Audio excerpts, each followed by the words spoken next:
Hi friends, கோயம்புத்தூர்லேருந்து ஒரு customer call பண்ணியிருந்தார். கிரானைட் ஃப்ளோர் ரெஸ்டோரேஷன் அண்ட் பாலிஷிங்காக. நம்ம நேரில் போய் சைட் விசிட் பண்ணும்போது ஃப்ளோர் இப்படி தான் இருந்தது. உங்களுக்கு பார்த்தீங்கனாலே தெரியும், அங்கங்கே ஃப்ளோரில் வந்து பொரிஞ்சிருக்கும். கிரானைட்டில் இந்த இஷ்யூ நிறைய இடத்துல வரும். பட் இது ரீஸ்டோர் பண்ணி பாலிஷ் பண்ணி புதுசாக போட்ட ஃப்ளோர் மாதிரியே நம்ம கொண்டு வந்துட முடியும். ஸோ ஒன்ஸ் நம்ம இதை கிரைண்டிங் அண்ட் பாலிஷிங்லாம் பண்ணிட்ட பிறகு அந்த ஃப்ளோரோட குவாலிட்டியை நான் காட்டுறேன் பாருங்கள், எந்த அளவுக்கு ஒரு ஷைனிங் வந்திருக்குன்ட்டு. இந்த பொரிஞ்சது எந்த அறிகுறியுமே இருக்காது, புது ஃப்ளோர் போட்ட மாதிரியே இருக்கும். கஸ்டமர் ரொம்ப சாட்டிஸ்ஃபைட். பட் இது கிரைண்ட் பண்ணி பாலிஷ்லாம் பண்ணுறதுக்கு ப்ராசஸ் டைமிங் பீரியட் வந்து ரொம்ப அதிகமாக எடுக்கும். இப்போ 1200 ஸ்கொயர் ஃபீட் பண்ணுறோன்னா எங்களுக்கு அட்லீஸ்ட் 1 வீக் மேலே டைம் எடுக்கும். ஏன்னா அந்தளவுக்கு பொறுமையாக தான் அந்த ப்ராசஸ் பண்ண முடியும். அப்படி பண்ணால் தான் திருப்பி அந்த இஷ்யூ வராது, இந்த ஷைனிங்கும் நம்மளுக்கு ரொம்ப வருஷம் நிற்கும். ஃப்ளோரை பொறுத்தவரை, கிரைனைட் ஃப்ளோர்ஸ்லாம் பொறுத்தவரை நல்ல ஒரு ஃப்ளோர் கிளீனர்ஸ் வச்சு யூஸ் பண்ணணும். நம்ம இந்த ஆசிட் கண்டென்ட் இருக்க ஃப்ளோர் கிளீனர்ஸ்லாம் யூஸே பண்ணக்கூடாது.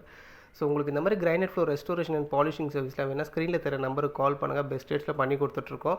அண்ட் இந்த வீடியோ பிடிச்சிருந்தால் மறக்காமல் லைக், ஷேர் அண்ட் சப்ஸ்கிரைப் பண்ணுறேங்க. Thank you friends.